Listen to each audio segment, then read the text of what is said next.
मैं doctor Atul Kumar Bhatnagar, department of chemistry, SRLS government PG college Kaladera Jaipur से आज के इस ई लेक्चर में, जो कि बीएससी पार्ट फर्स्ट के स्टूडेंट्स के लिए तैयार किया जा रहा है, आप सबका स्वागत करता हूं। आज का जो ई लेक्चर है वो लैब वर्क का कंटिन्यूएशन है, प्रैक्टिकल वर्क का, और identification of functional group in organic compound अपन कर रहे हैं। कार्बनिक यौगिकों में क्रियात्मक समूह कैसे ज्ञात करते हैं। और आज का जो एक्सपेरिमेंट है वो 7वां एक्सपेरिमेंट है, और इस एक्सपेरिमेंट में अपन देखेंगे फिनोलिक समूह का जो परीक्षण है उसको कैसे ज्ञात करते हैं। आपको जो एक्सपेरिमेंट नंबर 5 बताया है उसमें बिल्कुल दूसरे नंबर पे अपन ने कार्बोक्सिलिक अम्ल के बाद में फिनोलिक अम्ल का लिखा है। 7 समूह बताए जो जिनमें नाइट्रोजन उपस्थित नहीं है। तो ये सेकंड ग्रुप अपन कर रहे हैं, इसको कैसे करना है देखते। लाइन वाले पेज पे अपन काम करेंगे। लाइन वाले पेज में ऊपर आप लिख देंगे एक्सपेरिमेंट नंबर 7 और तारीख डाल देंगे। इसके बाद में उद्देश्य, ऑब्जेक्ट क्या है, तो आपको दिए गए कार्बनिक यौगिक में क्रियात्मक समूह ज्ञात करना है। ये जो 10 एक्सपेरिमेंट हैं जो क्रियात्मक समूह के हैं उसमें उद्देश्य कॉमन जाएगा। इसमें भौतिक परीक्षण क्या है। पहला, भौतिक अवस्था, ठोस। रंग, जो फिनॉल होते हैं वो हल्के गुलाबी रंग के होते हैं। और जो भौतिक अवस्था है वो मौसम के हिसाब से बदलती है। अब आजकल जैसे ठंड है तो ये आपको ठोस अवस्था में मिलेंगे जब लैब में काम करोगे, और जब आप फरवरी मार्च में करोगे प्रैक्टिकल में, उस समय हो सकता है ये द्रव अवस्था में हो, क्योंकि इसका जो गलनांक है बहुत कम होता है। तो भौतिक अवस्था जिस समय आपको दिया जाएगा उस समय ध्यान रखना है। गंध, फिनोल जो यौगिक है उनकी एक विशेष गंध है जिन्हें फिनोलिक गंध कहते हैं। तो अभी तो आप फिनोल जैसी गंध लिख लें, लेकिन लैब में जब आएंगे तब आप इसे सूंघ के पहचानना कि ये जो स्मेल है, ऐसी जो गंध है वो फिनोलों की है। विलेयता, जल में विलेय है। ज्वाला परीक्षण, यौगिक जलाने पर धुएं के साथ चलता है और काले धुएं के साथ चलता है। ध्यान रखना, यौगिक जलाने पर काले धुएं के साथ जलता है, अतः एरोमेटिक है। फिनोल एरोमेटिक होता है, और एरोमेटिक यौगिक में कार्बन परमाणुओं की संख्या अधिक होती है।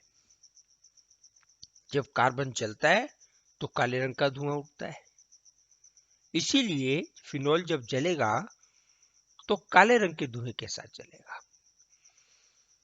और काले रंग के धुएं से जल रहा है, इसीलिए अपन इसे क्या कहते हैं, एरोमेटिक। छठा, नाइट्रोजन तत्व का परीक्षण। नाइट्रोजन तत्व का परीक्षण के लिए वही अपन एक टेबल बनाएंगे। 3 खानों की टेबल है। पहले खाने में प्रयोग, दूसरे में प्रेक्षण, तीसरे में निष्कर्ष। एक्सपेरिमेंट, ऑब्जर्वेशन और रिजल्ट।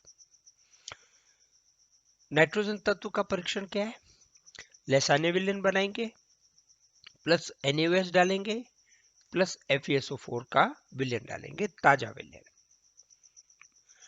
हरे रंग का अवक्षेप प्राप्त होगा जो कि FeOH होल ट्वाइस का होगा। इस हरे रंग के अवक्षेप प्राप्त होने का मतलब ये नहीं है कि नाइट्रोजन उपस्थित है। अभी ये जो अवक्षेप प्राप्त हो रहा है वो FeOH होल ट्वाइस का प्राप्त हो रहा है। ये हरे रंग का अवक्षेप क्रिया करता है 2-3 बूंद H2SO4 से और उदासीन FeCl3 से। जो हरे रंग का अवक्षेप प्राप्त होता है उसमें अपन 2-3 बूंद H2SO4 की डालते हैं और उसके बाद FeCl3 डालते हैं। जब FeCl3 डालेंगे तो इसमें विलेन का रंग नीला हो जाएगा। नीले रंग का विलयन अपने को प्राप्त होता है, इसका मतलब नाइट्रोजन तत्व उपस्थित है। ध्यान रखना, इसमें अपन N तत्व लिख रहे हैं, N2 या नाइट्रोजन उपस्थित है ये नहीं लिख रहे हैं, नाइट्रोजन तत्व उपस्थित है। तो अपने फिनॉल जो यौगिक दिया गया आपको, उसमें नाइट्रोजन अनुपस्थित होती है, इसलिए विलयन का रंग नीला नहीं आएगा।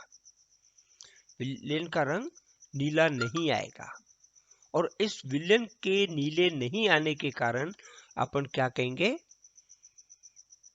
नाइट्रोजन अनुपस्थित है। तो टेस्ट क्या हुआ, लेसाने विलयन प्लस NaOH प्लस FeSO4, हरा रंग का अवक्षेप प्राप्त होता है। हरे रंग के अवक्षेप में 2 से 3 बूंद H2SO4 मिलाई प्लस उदासीन FeCl3 मिलाया, तो अपने को नीले रंग का विलयन प्राप्त होता नहीं होता है, इसलिए नाइट्रोजन अनुपस्थित है। इसके बाद में नेक्स्ट अपन लेंगे जो क्रियात्मक समूह।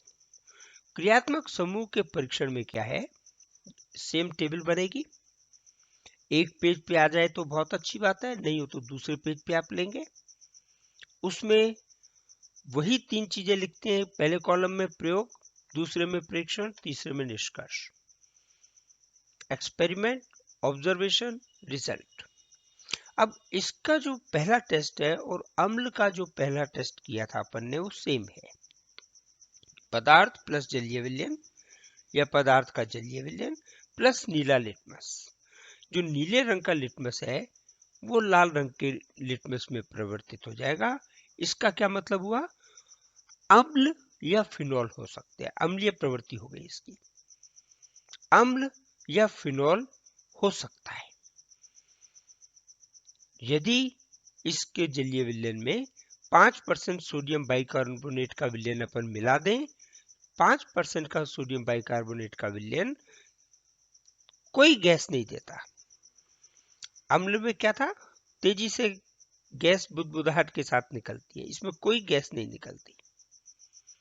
इसका मतलब अम्ल नहीं है, कार्बोक्सिलिक अम्ल अनुपस्थित है। अभी अपन ये नहीं कहेंगे कि फिनॉल उपस्थित है, फिनॉल कंफर्म नहीं हुआ है, अभी सिर्फ ये कंफर्म हुआ है कि ये जो अम्ल अपन ने कहा है, ये वाला अम्ल, ये अम्ल यहां पर अनुपस्थित है। अब अपन फिनॉल की बात करते हैं। फिनॉल में ठोस पदार्थ लिया, उसमें NaNO2 डाला, सोडियम नाइट्राइट, और तनु सल्फ्यूरिक अम्ल मिला के गर्म करते हैं। इस परीक्षण में बिल्कुल ध्यान रखना है, जिस परख नली में आप ठोस पदार्थ ले रहे हो उसमें पानी का मॉइस्चर भी नहीं होना चाहिए। क्यों नहीं होना चाहिए, अभी नेक्स्ट स्टेप में मैं बताऊंगा। बिल्कुल सूखी हुई परख नली लेनी है। मैं सूखी परख नली में अपने को क्या करना है, ठोस पदार्थ रखना है, NaNO2 डालना है और H2SO4 मिलाना है। ये जब आप करेंगे तो आपको नीले रंग का विलयन प्राप्त होगा। अब आपको क्या करना है, नेक्स्ट स्टेप में ये नीले रंग का विलयन लेना है, इसमें जल मिलाना है। जब नीले रंग के विलयन में जल मिलाएंगे तो आपको नीले रंग का विलयन लाल रंग के विलयन में परिवर्तित हो जाएगा। बहुत स्पष्ट लिख रहा हूं मैं। यदि आपकी इस परख नली में यहां पर मॉइस्चर है, पानी की ड्रॉपलेट्स हैं, पानी की एक बूंद भी है, उस अवस्था में ये नीला रंग नहीं मिलेगा, सीधा लाल मिलेगा। इसलिए इस परीक्षण को करते समय बिल्कुल सावधानी रखनी है कि सूखी परख नली लेके उसमें ठोस पदार्थ लें, NaNO2 डालें, H2SO4 डालें, तो आपको नीले रंग का विलयन प्राप्त होगा। नीले रंग के विलयन को डाइल्यूट करते हैं, जल मिलाते हैं, जल मिलाने पर नीले रंग का विलयन लाल रंग के विलयन में परिवर्तित हो जाएगा। अब इस लाल रंग के विलयन में तनु सोडियम हाइड्रोक्साइड मिलाते हैं NaOH। और सोडियम हाइड्रोक्साइड मिलाने पर ये लाल रंग का विलयन नीले रंग में परिवर्तित हो जाएगा। कुछ फिनॉल में हरे रंग में भी परिवर्तित होता है, तो यहाँ पे हरे रंग में परिवर्तित होगा। अभी जो आपको यौगिक दे रहे हैं उसमें नीले रंग में परिवर्तित होगा, तो आप नीला रंग लिखेंगे। लेकिन ध्यान रखना, कुछ अल्कोहल यहाँ हरा देते हैं और यहाँ पे हरा देते हैं, तो कोई फर्क नहीं पड़ेगा, उससे रंग परिवर्तन को आपको देखना है। तो ये जो लाल रंग का विलयन पुनः नीले रंग के विलयन में परिवर्तित हो जाए सोडियम हाइड्रोक्साइड की उपस्थिति में, तब अपन कहेंगे फिनॉल समूह निश्चित है। और फिनॉल समूह को कैसे लिखते हैं? यहाँ पे R का मतलब C6H5 COH, ठीक है, C6H5 COH। तो ये आपका जो फिनोलिक समूह है वो है। इस परीक्षण को लाइबरमैन टेस्ट या लीबरमैन का परीक्षण कहते हैं। नेम रिएक्शन है या लीबरमैन रिएक्शन आपने फिनॉल में पढ़ी है, वही रिएक्शन आप यहाँ पे प्रैक्टिकल अवस्था में कर रहे हो। इसके बाद कॉपी में इसका परिणाम दिए गए कार्बनिक यौगिक में फिनॉल क्रियात्मक समूह उपस्थित है। ये आपका एक्सपेरिमेंट नंबर 7 हो गया। इसे भी आप कॉपी में लिख लें, क्योंकि ये छोटे छोटे से परीक्षण है। आप जब लैब में आएंगे तो 2-2, 3-3 कंपाउंड आपको एक दिन में दिए जाएंगे। किताबों के भरोसे ना रहे, आप इसको अपने रिकॉर्ड में लिखें, वहां पे आके टेस्ट करें और हाथ के हाथ टीचर कंसर्न से आप सिग्नेचर करवाएं। किसी बच्चे का कोई एक्सपेरिमेंट मिस हो जाता है, नहीं मिलता है, तो आप इस वीडियो के लिंक में जाना, लिंक से आप चैनल के लिंक में आ जाओगे और चैनल में आपकी प्लेलिस्ट बनी हुई है। आप अपनी क्लास की प्लेलिस्ट खोल लें, बीएससी पार्ट फर्स्ट, उसकी प्रैक्टिकल की प्लेलिस्ट, उसे आप खोल लें। एक्सपेरिमेंट से रिलेटेड जो आपको वीडियो बता रहा हूं वो सब वहां पे अपलोडेड है, आप तसल्ली से देख सकते हैं। पीडीएफ फाइल की जो लिंक है वो मैं इसी वीडियो की पीडीएफ फाइल इसी वीडियो के डिस्क्रिप्शन में लिंक दे रहा हूं, उसे आप क्लिक करेंगे तो पीडीएफ फाइल खुल जाएगी। तो ये एक्सपेरिमेंट आप कॉपी में लिखें और एक पेज पे ये एक्सपेरिमेंट आ जाएगा। बहुत ज्यादा करने की जरूरत नहीं है कि 2-2 पेज में भरो, कॉपी पे पेज भरने से अपने को कोई मतलब नहीं है। एक्सपेरिमेंट आप ध्यान रखें। इसके साथ ही मैं आज का वीडियो यहाँ पे वाइंड अप कर रहा हूँ। Thank you.